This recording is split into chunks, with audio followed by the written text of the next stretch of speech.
Hey, it's Annie Grace. How's everybody doing? I am answering readers' questions. So today I have a question, and it is, how do y'all handle friends that only want to hang out and get trashed? I've been trying to distance myself, but just keeps begging me to hang out.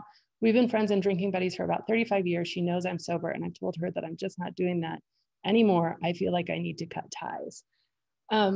So I want to talk a little bit about this framework that I use to make these sort of decisions.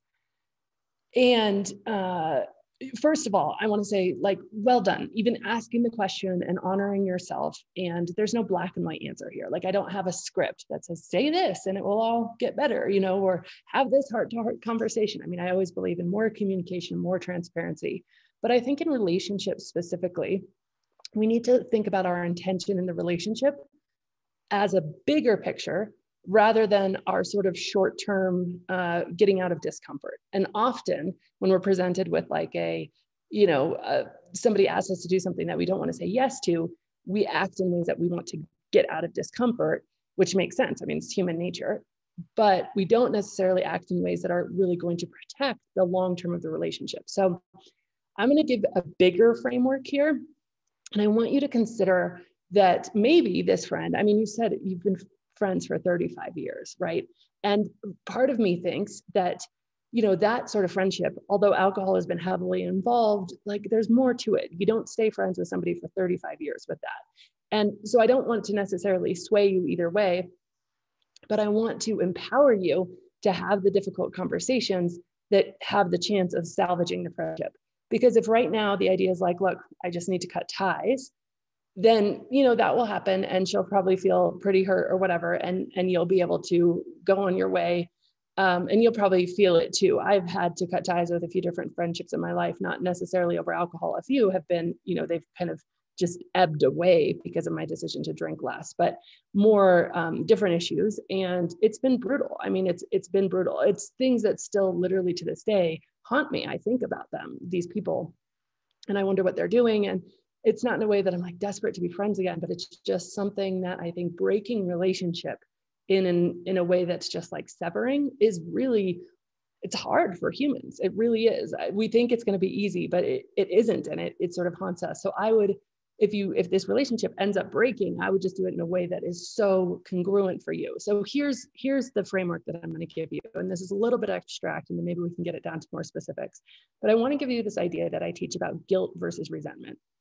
And if you think of this, if she's coming to you and she's saying, hey, I want to hang out, and I want to go do this. And you have to have the really adult, really grown up, hey, can we go get some coffee? Not in the moment. You're going to take it out of the moment. You're going to ask her to go get some coffee. You're going to sit her down and you're going to tell her from your heart, with maintaining connection, maintaining love, maintaining compassion, that you love her, but you're not willing to do those activities anymore. And so if she's willing to do other things, that would be great, but you just can't do that. And so that's where you are in your life, and you love her so much. And it's, been amazing, and how much you value her and how much you treasure her, but just really having that hard conversation. Now, that conversation, I think, has a few key things. It has very definitive, this is what I will do, this is what I will not do. It has a lot of, meeting her, it's hard for anyone when we change. Change is hard on a relationship. And so usually when change is most hard, it's because somebody feels oh my gosh, you've become too good for me, or I'm not good enough for you anymore, and this is going to break. And so it's really that conversation. I would have lots of words about how none of that is true. You just need to do what's right for you now. And none of that has to do with valuing her any less. If she's sort of taken and mashed two things together. She's mashed you hanging out, drinking with your love for her, perhaps. This is my guess.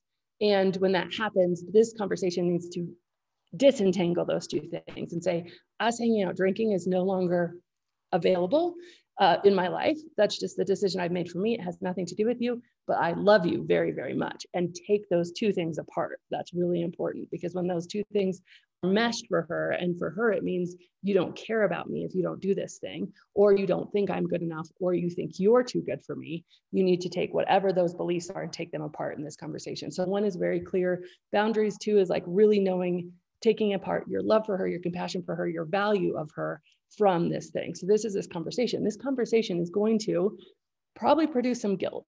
There's probably going to be some tears. It's probably, if it's done right, if it's out of the moment, if it's one of these, really adult, like I'm going to be, who I'm meant to be in this. I'm going to show up with love and compassion, show up with grace, but also show up with firmness. This is a concept called differentiation. And it means I'm going to be me. I'm going to be different. I'm going to make different decisions, but I'm going to remain connected.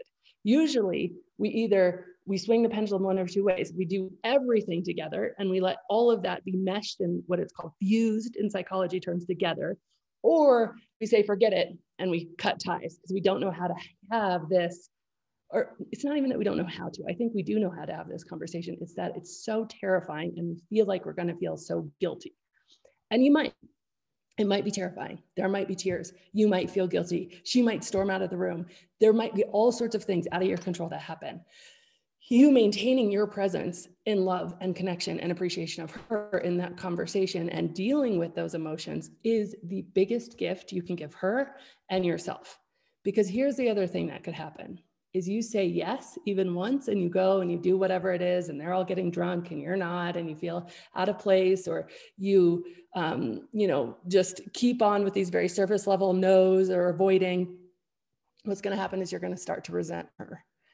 And I will tell you from my experience and the experience of many, many people that I've worked with, resentment kills love. It is very, very difficult to genuinely love someone you resent. Almost impossible. And you can think about that in your own life. When you get to really resenting someone, when you feel like they're stepping all over you, which I do feel like that's like borderline from what you've written in. And again, I'm just guessing because it's relatively little information.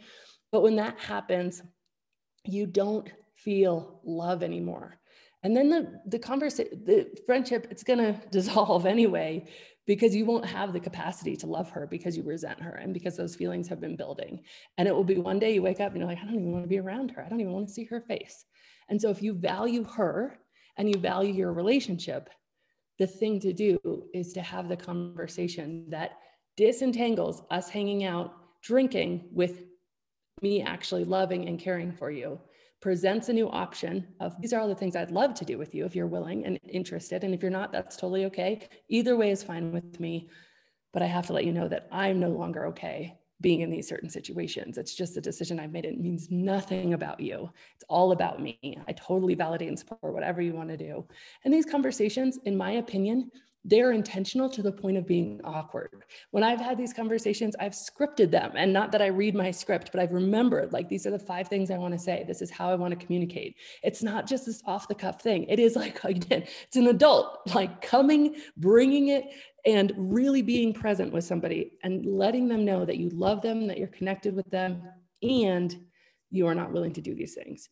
And doing that instead of just cutting ties or stopping taking her calls or any of this other thing, it will leave you whole.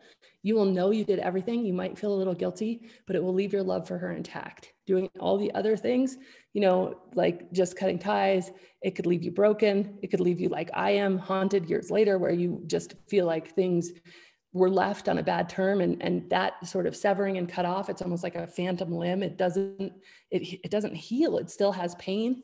And then, of course, if you do and give in to any of her sort of, ways that she needs you to show up, or is she saying she needs you to show up, which is show up and be at these boozy events with her, and you don't want to, you're going to feel resentment, and that will kill love. So I hope this is helpful. I know it was like a high level meta answer instead of like, here's the script, but I really think this is the way forward. And I think that this idea of, instead of cut off, instead of fusion, and these are the psychological terms, there's a middle ground of differentiation.